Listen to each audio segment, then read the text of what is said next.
Houdini, who died in 1926 at the age of 52. He was Hungarian. He was an escapologist, as everybody knows, I think by now, and his real name was Erik Weisz. He was very successful in his day, but he was also like a debunker of all things spiritual, psychic, metaphysical, and so on. And weirdly, when I come across people like this, I have absolutely no compunction whatsoever about doing their transition pictures. Remember James Randi? His pictures were so awful after he died that I couldn't even show them to you. They were so gruesome. It was almost like the universe was going, you know all that junk you were peddling when you were alive? No. Let me show you what's really true here. And then he kind of suffered in transition. And I thought the same might happen to Harry Houdini. He died of peritonitis in the weirdest circumstances imaginable. He was in his dressing room before a show, and he'd broken his ankle, I think, and was sort of resting up on a couch. And he was having a discussion with this woman, talking about how strong his abdomen was and how many punches he could take to the abdomen because he was so strong. And so this woman, without warning, gets her fist and hammers him on the stomach several times and basically bursts his stomach. Because he's got a broken ankle, he can't move off his couch. And so he then goes and does his performance with steadily more crippling pain as his internals kind of bleed away. And that's what he died of. It was astonishing. But he was that kind of guy. Oh, I'm the best. Oh, I can take this. Oh, you can lock me in a safe and drop me off Niagara Falls. Oh, you can put me in a milk churn and fill it with water. I'll get out. He was always daring himself and daring others to test him. And in the end, it cost him his life. So I wasn't expecting anything from Harry Houdini, really. I just thought, let's go in and see what happens to him. And initially, when I went into the environment that I always see, this metaphorical cave area, he wasn't there. And then, down from the ceiling, sprinkled, it was like paper or something, just little shards and pieces and fragments that gathered on the floor in a pile. And as it did so, it sort of blew over there, forming him. It just arrived in fragments and was rebuilt there on the floor.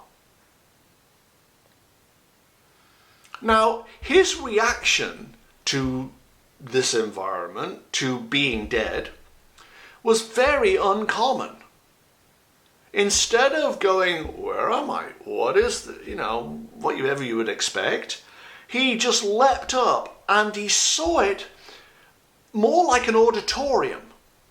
Like he was still performing. It was like, oh, well, I'm going to go over here and the audience can be over there and we'll light it from over there, okay? Oh yeah, and we can put that over there, the props can go here. He was just walking around, unfazed by where he was, just treating it as though it's just one more performance. And there was no slowing down, even when the impulse was to move up the tunnel that I always see. Even when that was going on, he was going, yeah, I'll be there in a minute. I'm just sorting this out. And he was just so involved in examining the auditorium. But of course, you can't ignore the pull of this tunnel. The process happens in a short period of time, and you have to go with it. No excuses, you have to go with it. And he kind of drifted up the tunnel a bit like a tumbleweed in reverse. It's like, yeah, all right, okay, I'll do it, yeah, fine, whatever. Full of self-importance. And I felt oily and disagreeable and opportunistic. He wasn't looking at this as being a holy transition, something to be revered, something that was very special as part of life. It was simply one more thing he had to grab at, one more chance he had to take. I should also mention that it was a very, very long tunnel this time. It seemed to go on forever, as if the universe was trying to wear him down, knock the rough edges off him, just exhaust him before he fully crossed over. I didn't like this guy's energy at all. I was quite repulsed by it, actually. And he goes up the tunnel and he stands in front of the light that I always see, this dome thing. And he's like, oh, right, okay, what's this then? What am I looking at? What are we going to do with this? How are we going to make this work? It's like, shut up. Just stop acting. Stop performing. In fact, he then went over to the dome thing and started trying to peel the surface of it. You know when certain people get an iPhone, they can't just use it and go, wow, this is a genius piece of technology. They have to take it apart and put it back together again to see how it works. He was a bit like that. He wanted to see how this worked. And he was trying to peel the surface off.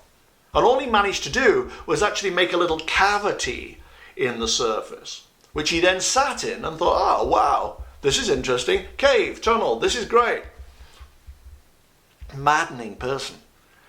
And it just swallowed him. He just went, oh, okay, right, and rolled backwards and vanished into it. There was no sign of grace, no welcome,